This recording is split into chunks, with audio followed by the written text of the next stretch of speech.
All right, thank you for staying with Daybreak. You're just in time for State of the Nation, where we talk about matters, politics, and everything in between them. A guest with me in studio, Honorable Dan Manzo, Senator from Makueni, Honorable Eddie Oketch, Senator from Migori, and Charles Owino, Chairman KIMC. And the senators here would like us to explain this to us. So the senators have approved to have proceedings done in plenary by all members opposed to an 11-member committee. That is when it comes to the impeachment of Meru Governor Kawira Mwangaza. This is the third one in less than a year. And the charges, again, the same: gross violation of the Constitution, gross misconduct, and abuse of office. And Oketch, I'll start with you on this. Is this an exercise in futility? Because many Kenyans are wondering, what is the threshold when you say gross violation of Constitution, gross misconduct, and abuse of office? And this is not the first time Kawira is facing senators.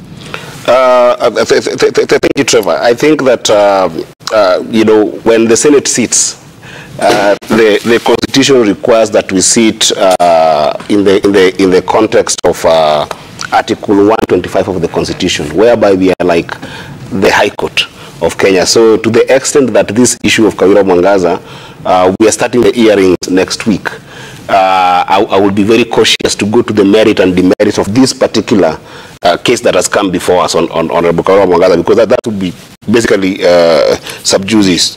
But that said, I think that the larger context is this an issue that Meru case has come to Senate 3 times.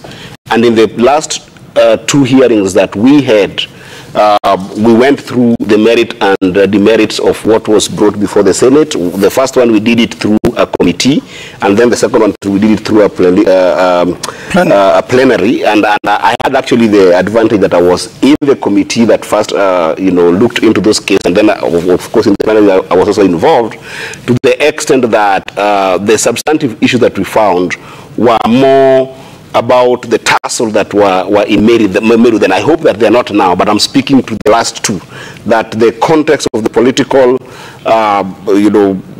problem in Meru seems to be a very complex political problem. First, starting with the fact that the governor of Meru is a governor that was elected on an independent ticket, and then the MCAs are largely in a variety of political parties, so that when you think about the assembly anchoring the conversation on legislation in Meru, then it becomes very complex. And then, given other cultural problems that have been in Meru, I'm hoping that the basis for which she has been impeached this time round is not the same as those ones. Because if it's the same as those ones, then my pronouncement will be that Meru has become completely ungovernable. And if it becomes ungovernable, to the extent that is possible, then it might call for the dissolution of the county, and the dissolution of or rather suspension of that county, which is required under Article 192 of the Constitution. And under Article 192 of the Constitution, the President is allowed to suspend a county for a period of not more than 90 days under 2 circumstances. One, if there is civil war or any other variance of nature that doesn't make that county viable, or number 2, if there are exceptional circumstances, like which I'm seeing in Meru, most likely on these issues of the complexities in the politics of Meru that makes it completely ungovernable, might actually call for that suspension. And that suspension, the challenge has been the process. And I think that given what has happened in the last 1 month, the president might be cautious about it. But I think he shouldn't. If the president of the Senate goes to the pronouncement that that is where Meru is supposed to be, I think the president should be bold enough to be able to evoke that, because I'm aware that he had actually received the petition from the people of Meru, signed by over 100,000 people before this impeachment was brought to the Senate. So I'm speaking to the merit of that, because it was an action that was first sent to the president. He didn't take action on it, but it's a very simple action on that article. He's just supposed to form an independent commission, and that commission is supposed then to go and investigate the merit of what the people of Meru have brought in that petition. Then after investigating, the president will then suspend the county, but it will not be able to take course up until the Senate approves it, and the Senate still can be able to actually lift that suspension at any time within those 90 days. I think that if that was to happen in Meru, it would call the political leaders in Meru, both the governor and other political players, including the MCAs, to order to be able to make Meru work for the people of Meru. Because if that is not done, then I'm afraid that most likely the people of Meru will never get to benefit from the county governance that they're supposed to have in the year that this term, but to the extent that I don't want to talk about the merit or demerit of the case that is before us. We will see it in the public proceeding next week. But I'm suspecting that the same flaws that were there in the last two could actually be able to feature, and therefore we must be dispassionate about this process as senators, and we must be dispassionate about this process as Kenyans to be able to allow Meru get fairness in terms of a working, devolved governance. Manzo, again, all eyes are on senators again, but there's the law, and then there's the spirit of governance. The simple fact that this has happened 3 times, and now everybody's looking at you again, even if the threshold is not met. Can Meru still function, even if it is a political power play or not, whether the threshold has been met or not? They keep ousting their governor. I think Meru should function, and one of ways of sorting this out is dissolving the county. And, completely. And everybody goes into fresh elections. Still, you may still dissolve the county. Suppose now the new election brings back, the same faces. That it means that problem will continue and will persist, and I think the people of Meru deserve, to be the surfaces of devolution, and you see the governor also, and together with the MCAs and the rest of the leadership in Meru should also come together in a way that they should agree on certain things. So that the county may forge forward, and unfortunately, they are now making a third attempt to impeach their governor, and they say even if the governor is spared, they still come back 4th time, 5th time, 6th time. So it means most probably. And they told you that even the last time. Yeah, they told us, and they made speeches to that effect. So meaning that whatever now Senate is doing, maybe in futility, probably the matter will go to the courts, as we saw in Embu, and probably the courts will find a better way of getting the matter sorted out, or will still bring back the same governor, to Meru. And I believe it's a high time now, the leadership in Meru, now that they have taken their proposal to the president, sat down and probably was arbitrated by leaders in the country, so that certain matters are dealt with, by leadership. But unfortunately, she has to go through a trial. We have now agreed that is going to be plenary. The case will be presented to the plenary. Evidence will be presented. And explanations will be made. And finally, the Senate will vote. The Senate votes. It's a vote. And this time it's a plenary. And it's a plenary. So the vote will be either yes or a no. Or a no. So if the Senate says Kawira goes back to Meru, then the rest will take course. If the Senate says then Kawira leaves, if there are enough grounds, and the courts, because obviously if it leaves Senate, she still have a right to go to court. Then the issues will still continue. And I believe it's a high time now.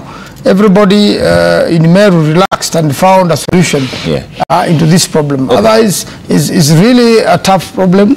Mostly it's political. I'll rate it as political. And it's a high time a solution was found. All right. Owino, is this a quest for good governance or a manifestation of bad politics? Number one, I sincerely sympathize with my sister governor for Meru, because as they put it, she was elected on an independent ticket.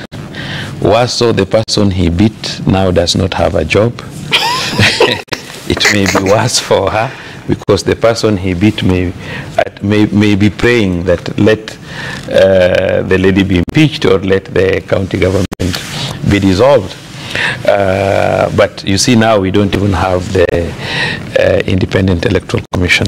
So even if you dissolve that government, you put the Meru county government in a worse situation, because they'll stay without a governor, they will stay without an assembly, and so on and so forth. But basically, governors are really suffering in the hands of MCAs, because MCAs are running, I can call it poorly. think it's about 130,000 shillings.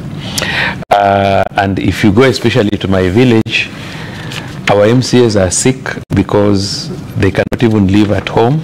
They have to live as far as some kilometers away from Siaya in Kisumu. Every weekend there are funerals, 10, even 20 in a ward. They have to appear, they have to make contributions.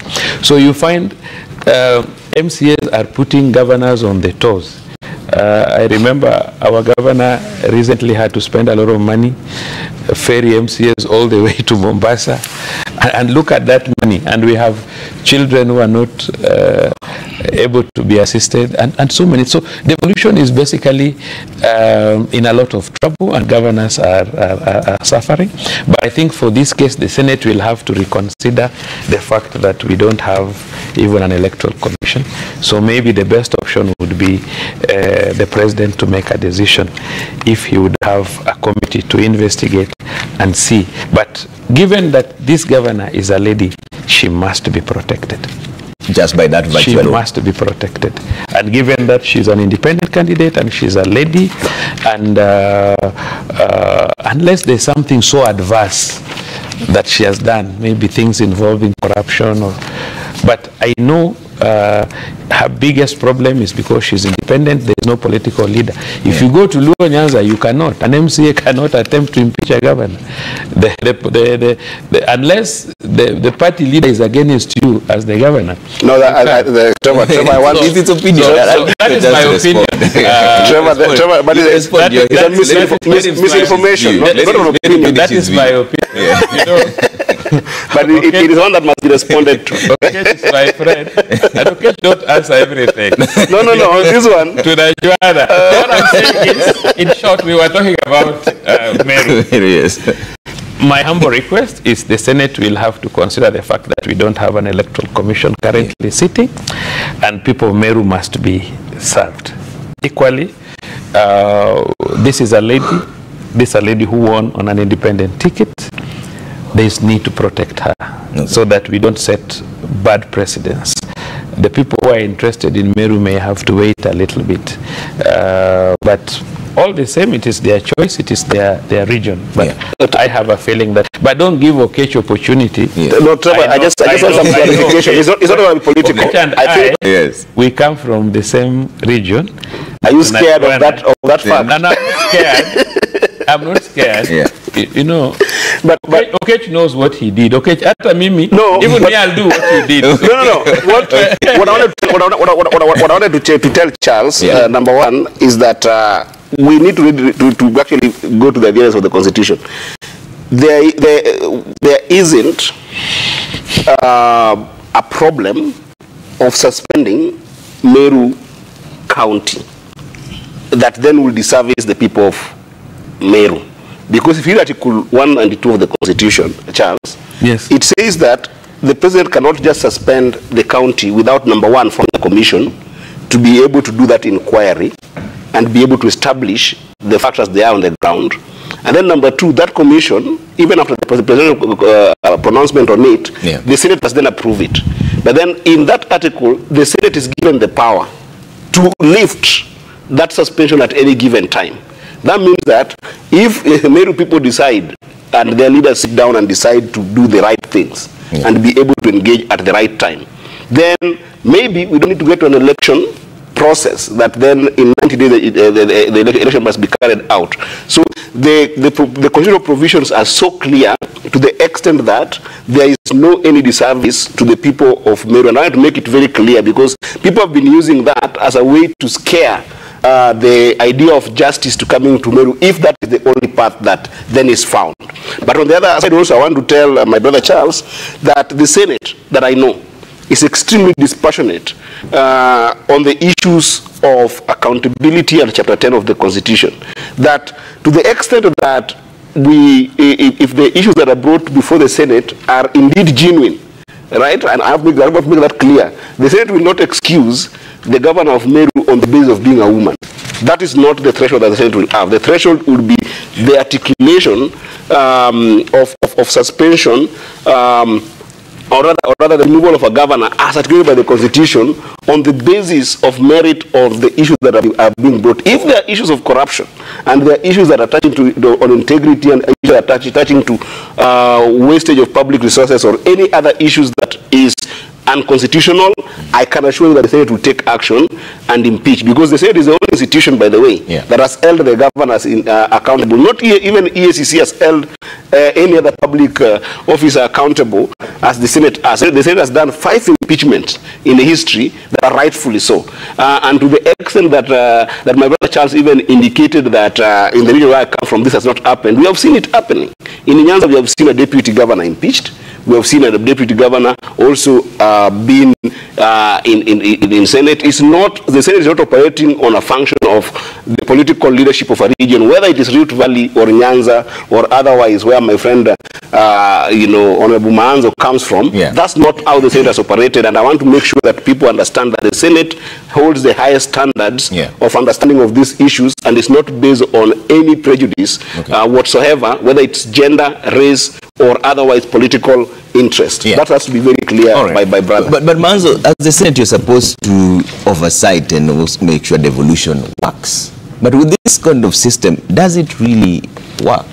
Because if she's been impeached 3 times, at what point is she really serving the people? No, she hasn't been impeached 3 times, but there have been 3 attempts to impeach her. From the county assembly's perspective. From the county assembly, the county assembly has you have saved her 3 times. It is true, yes. The county assembly has impeached her 3 times. That I agree. And when there is an impeachment, that's why the matter comes to Senate. The grounds of impeachment, if they are satisfied, then she will be impeached. And actually, these issues of impeachment, I want to say also they are very political. The impeachment of Sonko, and it has very dire consequences once you've been impeached. There was impeachment of Sonko, and there was impeachment of Babayao from the former governor of Kiambu. But if by the time the House makes that decision, that's why it goes again to the courts, so that the courts can make sure that the House follow the law. And when you look at what happened to Governor Sonko and the politics surrounding that particular impeachment, it could probably have been wrong, because you see there was an allegation that which is still pursuing in the courts, that the MCS, the ones you voted, that the voting was fraudulent. So it means then if the voting at the county assembly was fraudulent, the courts can annul the impeachments and free that particular person to be able to participate in public affairs in future. And similarly with Governor Waititu, and similarly with Kawira, the whole idea is there must be justice, so that it's not just political, but there must be a justification. And if the grounds are certified, then one will be impeached, and then it goes. It's a way of making sure there is order in a devolution unit, and that public resources are put into good use. And that's why the county assembly has to oversight also, and make sure that if there is breach of the Constitution, if there is misuse of public funds, if there are tangible issues. It's always good when the county assemblies bring these matters to us. You saw what happened to the deputy governor of DC. He was impeached. He's jobless today. Probably will never hold any public office. There was a deputy of CIA. He was impeached at the committee level. But that time then UDA saved him.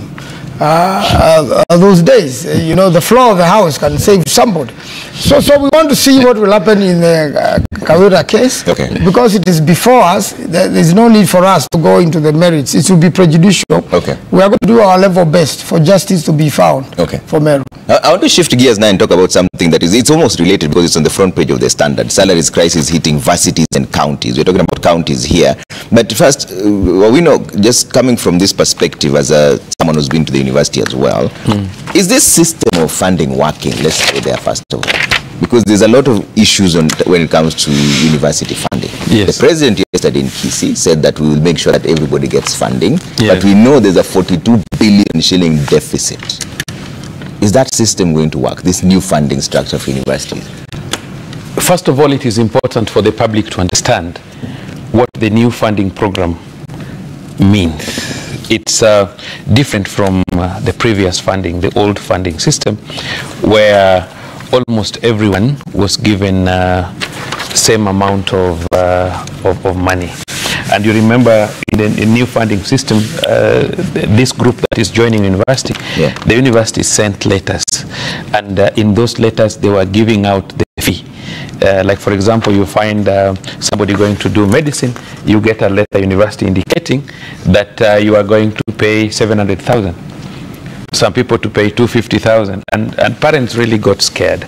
And those are the letters that the president yesterday said that should be withdrawn. So the new funding system had been put in 5 groups. They call it 5 bands. And they are using what we call MTI, means tooling instrument, which they use. For example, they come to a household. They look at a student and say, you are in a private school, in primary, you are in Strathmore, in high school, and therefore they put you in a band that because they feel you can be able to pay. Though there are 2 levels, because we have the university funding, then we have the help. So university funding is supposed to give you scholarship. It's supposed to pay for the scholarships. And then help is supposed to give you the loan. There are 3 tiers. So what happens is, if you are in tier 1, those are families that their annual income, their monthly income is below 5,995. That is tier 1. So what they do in tier 1, you are given 75% scholarship. Then you are given 25%. So scholarship is given from university fund, and then the 25% is given from help. Then only 5% is paid by your parent. That means if you are doing medicine and it is 700,000, then grant scholarship is 525,000. Unlike before, where the whole of this money would be loan. So when you leave college, you have to pay it. So it has now an advantage that if it is 700,000 and you are in tier 1, you are doing medicine, then 525,000 is grant, that is scholarship. Then 175,000, which is 25%, is the help that you will pay when you complete college. And then 35,000, which is paid twice, is when in a year is what will be paid by your parents or your guardian. So if you fall in tier 1, where your family earns less than 5,995, then you have 75% grant, and you have 25% help, and then you have only 5% to be paid. But then, if you fall in tier 2, which is families that earn between 5,996 to 23,760, then now 60% will be given grant. Then 30% will be loan. Then only 10% from that. 10% will be what is expected your family to pay. Now, if you fall in tier 3, tier 3 is where now your family income comes between 23,761 to 70,000 a month. Now, in tier 3, you are given grant 50%. Then you are given loan from help 30%. Then now what you are required to pay is only 20%. Now, tier 4 is where now you earn the family earns between 71,000 to 119,999 shillings. Below 120,000. Now, government gives you 40% grant, gives you 30% loan, and 30% then you from pay household. 30%. Now, when you fall in tier 5, those who earn 120 and above, that is the 3 of us here, then you fall in tier 5, where grant is 30%, loan is 60%, and you are required only to pay what? 40%. So the only thing that would disturb people is how is university funding and help getting these tiers? And I told you they even look at how you went to school. They are even carry records with their look. They have a very good tooling system. But is it working? it is the first time that this thing is coming up. So we can only say it is working at the end of this coming semester. Okay. Because what is most important is, like for example, this year alone, when KISS University had admitted 15,000 students, they were expected, the Higher Loans Board, they were, the team, the university, the funding, the university funding, the HELB, the TVET, and the COOPS, they were saying that KISS University was to get about 5.2 billion. So what is most important is that we need to check that this is a sensitive area, and therefore Treasury need to be on their toe to ensure that once these students are getting admitted, because the letters have gone back, so that students are given the correct information. So depending on the tier where you are, in your letter it will tell you, you fall in this tier. But it is also subject to review. Because for example, my parents are high school teachers, and therefore maybe I'm put at tier 4, where I'm supposed to pay 30%, and I'm a student of medicine, and I report to university, and the university realizes this child is struggling, the parents cannot afford, because maybe they have loans, they have this and that, because they are even looking at the family, because your family may be large, like our brothers from the north, they have very large families, so they consider that. So at that level, the university can be able to review. So what is most important is when these students report, then the Treasury should try their level best through Ministry of Education. They should try their level best to ensure that this money is available, and we release it to universities immediately. Eddie, is this system working in your view, from the young people you've spoken to at the university? The system isn't working because at the end of the day, we are looking at raising money to be able to run services in a university. You know, I want to simplify it, right? Whether you follow this system or the previous system, one, academic services or academic programs must be funded, because all these things about raising money, whether it's privately funded or government facilitated in a different kind of component of the system, as Charles has explained very well, academic programs must be funded, research in universities critical must be funded, and then student services must be funded. And student services is a variety of things that then makes students complete. And then, so this problem is then reduced into a very simple issue of computation. At the end of the day, can the university be able to raise money that then can be able to run the university? And with the coming of this system, the problem that becomes is that the system comes and wants to put aside what the problems of that computation has been in the universities in the past years, to the extent that it has actually affected salaries of different departments who then would offer these services to students. The bulk of it, in my humble opinion, is that those previous problems that have been in the universities, and especially public universities, have been so critical that then makes it impossible for this system to take off.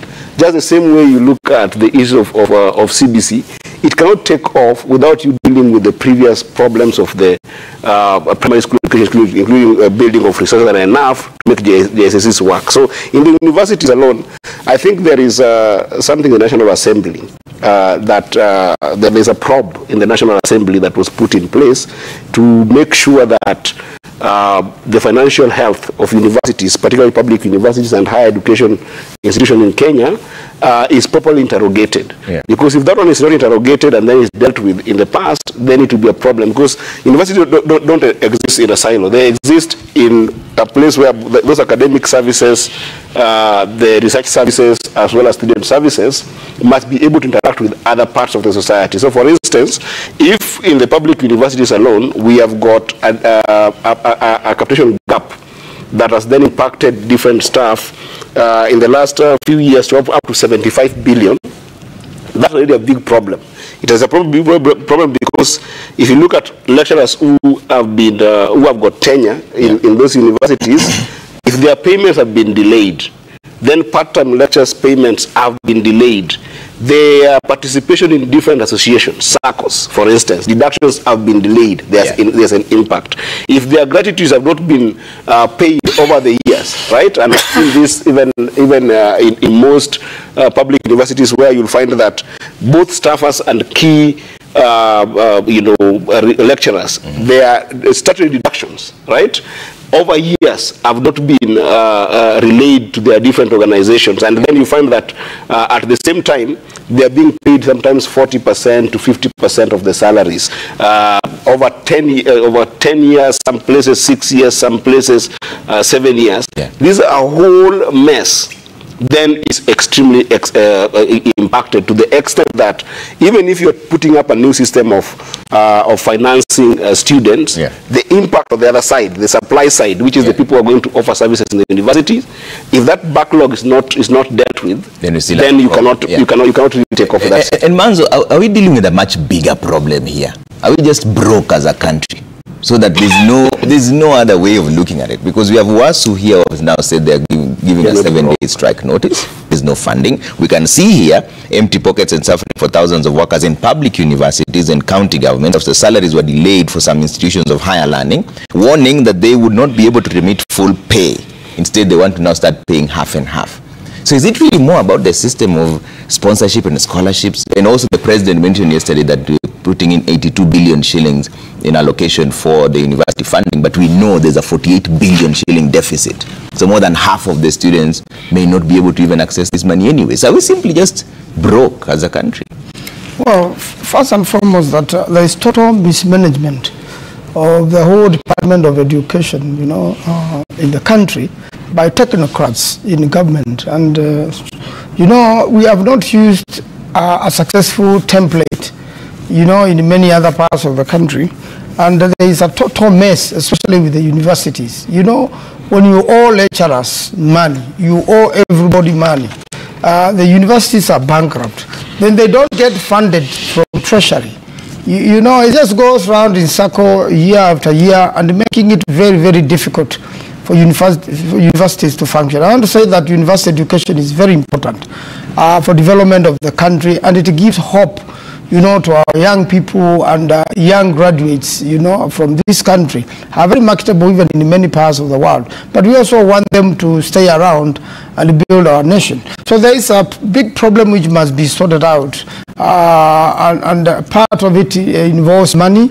There's also been mismanagement of previous, collections and the monies, and even that system of classify people is impossible.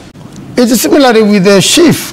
Where will you get the resources to be able, and even the people, the human resource also, to classify all these and look into every single thing, every single family in the country is not possible. Okay. So it's a high time now the governance in universities and in the Ministry of Education,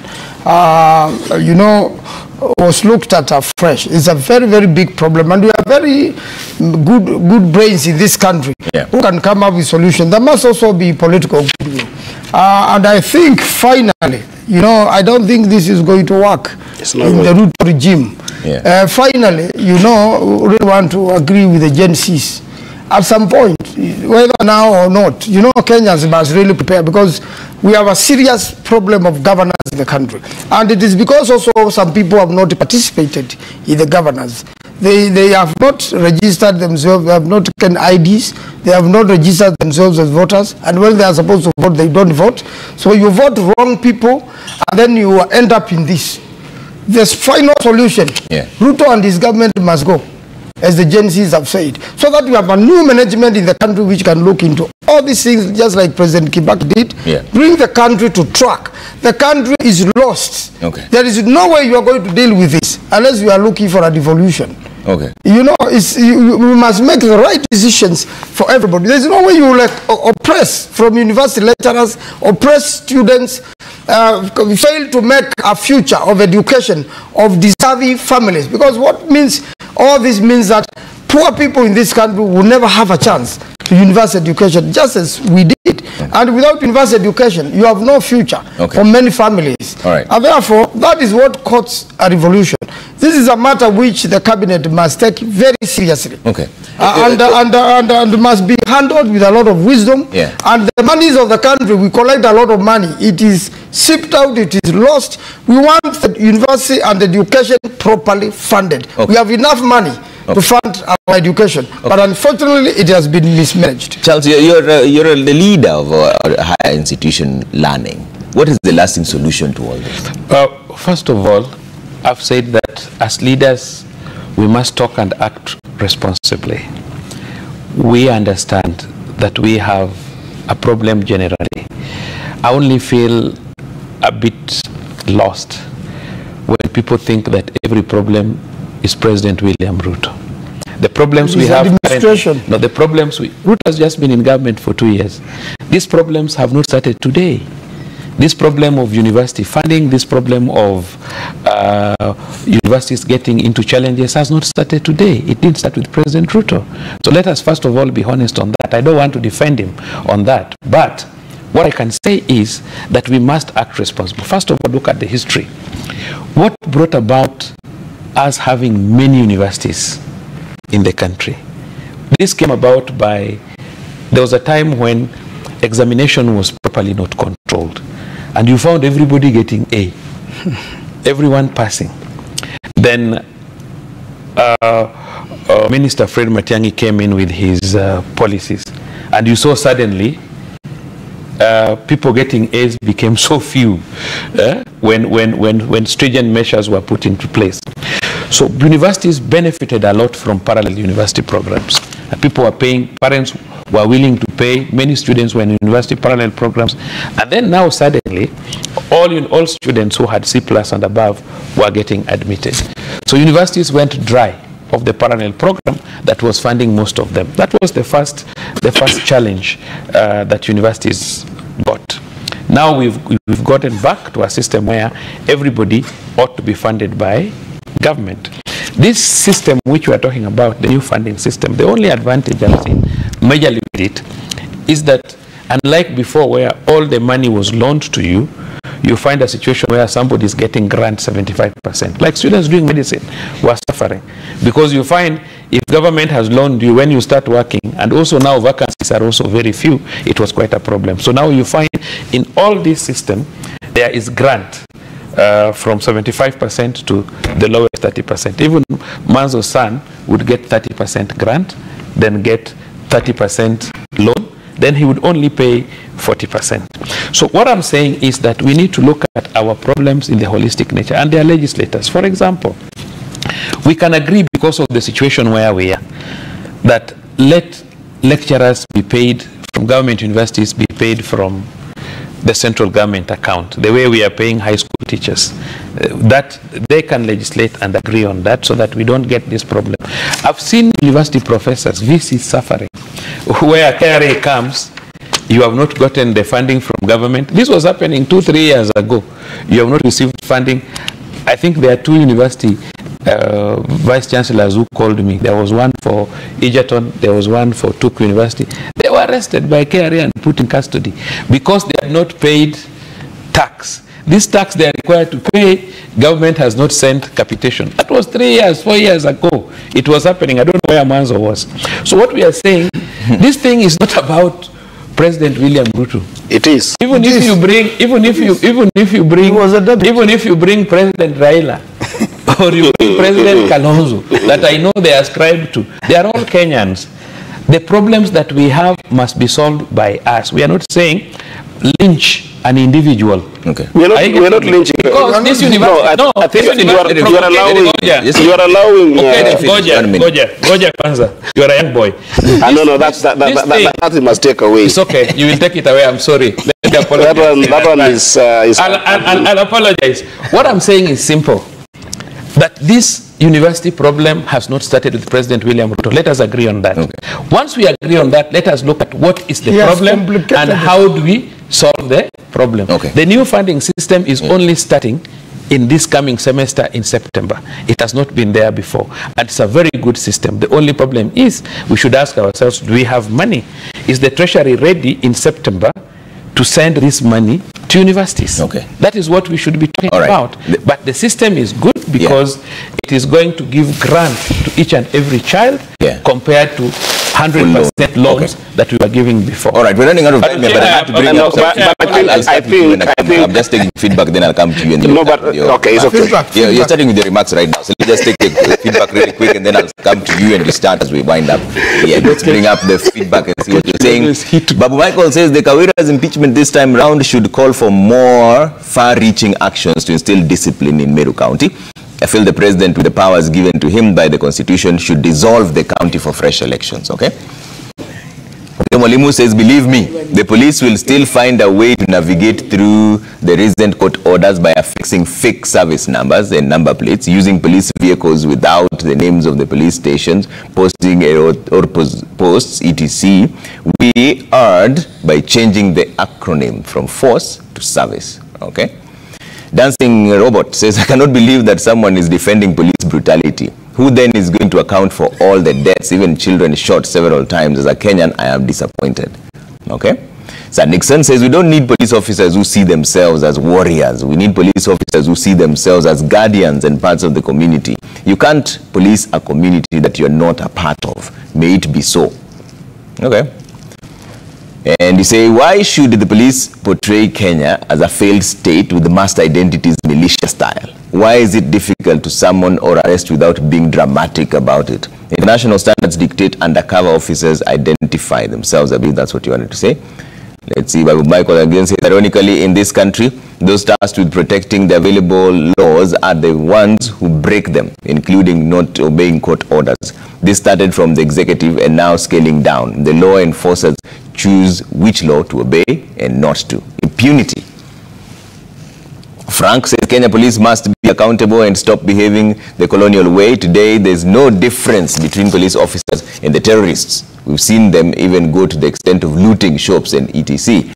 The police must stop being partisan or being weaponized. Okay, this is, I believe, the last one here. Babu says the pronouncements by our courts have nowadays remained just that, pronouncements. Our courts the other day prohibited the police to use tear gas, water cannons, and even live bullets on protesters, but the impunity continued. Will they obey this one? Okay, let's see there at this point. Educate, final remarks on this. You wanted to respond to Charles Owino in your final remarks as well. And are you in government or not? The first thing I want to tell Charles Owino is that I think it's very wrong to take young people at face value, and this arrogance that we see in senior members of this society, that if a young person is where you are and they're trying to advance any argument that is rightfully so and trying to contribute in conversations in the country, then the easiest way is to then bring edgy statements like, you young boy, shut up, is why this country almost went down to ashes. And let me tell you, democracy is a very interesting thing. Democracy is a rule of the majority. I can tell you that the average age of Kenyans today in this country is 19.5. The average ruling class of where people like Owino belong is 64.5 in this country. And I can tell you for a fact that if people like Owino in government do not take young people seriously in this country, young people will take matters into their hands and control this country in the next few years. And I wish the young people the courage to actually take votes, to register to vote in masses in 2027 and show people like Owino that when we come into this place, we don't come here because we have nothing to do, and we don't come here because we are young boys. We come here because we are qualified. We have taken time to stand and understand some of the challenges in our communities, and we also just want to make a contribution to make this country better, just the same way like all that. But that's why I never use an edgy statement on anyone, not even my friend, and the formula of friendship, not on the basis of our age, but on the basis of our mental capacity and understanding of the complexity of these problems that we have in society. That's on a lighter note for the statement that he made previously, that you young boy, shut up.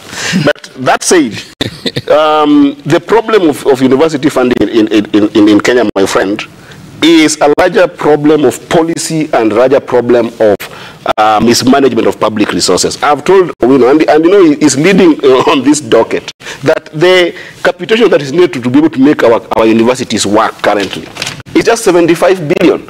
You cannot compare that with the wastage that you have seen in public resources in the general government of this country. Okay. The public resources go to over 600 billion in this country, if anything is to go by. The Because if you look at the people who are facing a lot of challenge, and this, you must take that whatever prescription you are giving is a wholesome prescription that assumes that all these universities are facing the same similar challenges, when actually they are not. Even in those public universities, the different complexities that are affected by policies are different. Okay. University of Nairobi is leading currently in terms of the debt that it has for its the so-called workers of the university is leading at 10 billion. Technical University is following at 10 billion. And then we have got, I think Kenyatta is about 8 billion. Egerton is 9 billion. You could see those differentials if you go to all those universities. And one of the things that are impacting those universities, the policies are coming in place. Okay. Out of those loans, you will find that things like the housing levy is impacting the debt that is piling on these staffers of universities. Okay. Things like shift that you talked about, you will find about 39 million that hasn't been remitted because people are facing the challenges that we're talking about. Okay. HELB, there is something called NITA nowadays, NITA that staffers must always be able to now deduct. I mean, all those deductions are not policies in vacuum. They are policies that have come because of the administration of the day. Okay. The administration of the day should be able to probably segment some of these workers in the universities and exclude them from payments that they do not benefit from, okay. And then allow them to pay for the things that they benefit from, like SACCOs. Universities owe about 3.3 billion to SACCOs, when those could actually benefit them to be able to take loans and be able to have a personal development mechanism. Okay. They can't have a welfare benefit in a place where they're supposed to contribute in, but they're forced to contribute in areas that don't benefit them, and then have the same problem in salaries and remuneration and benefit of the workers in the universities. All right. So the problem is, I agree with my brother Mahanzo, is largely an issue of governance and mismanagement of resources and capitation that the government must be able to figure out. Okay. And it has got a lot to do with the kind of administration as well. I'm really pressed for time. I notice you didn't answer the part where you're in government or not. But let's talk about Man's closing remarks. Yes, that is a whole conversation that if you want, I'll be able to answer. Okay. Yes, Man. If there's time. Now that we have run out of time, I just want to say that, you know, have we seen the problems in the country, the problem with the universities, the general management of the country, the administration of the country? I don't want to challenge the young people who have come out very strong, and all Kenyans of goodwill, that it is important that people now participate in their own affairs. And the best way to do so, if you are a young person, please take time and register to be a Kenyan, have an identity card, then register as a voter. And then come out massively, the way we were protesting, and protest at the ballot paper, and send packing bad governance, so that in future, friends, we could have, so that in future, we could have a country which is governed well. We have enough resources. It's a very wealthy country, but has been mismanaged, and the money is stolen by a few. All this money is enough to sort out the universities. It's only management which has a problem. Okay, Owino, closing remarks, very briefly. Run out of time. Thank you so much. First of all, Eddie, I apologize for calling you young, but you know I respect. But I really believe also in your potential. I cannot ask you to shut up. I cannot do that. You have said umeongeza. You intended. I said you shut up. No, unspoken. I cannot do that. The only thing that differs is sometimes even in institutions we have what we call institutional memory, which sometimes people who have not been in that institution for long. Fair. So even Okech may still lack some national institutional memory, but he's well educated. He can refer. Humbly, legislators, please don't over-complain. The government has 3 arms. The president is only in the executive. You are in legislation. We have judiciary.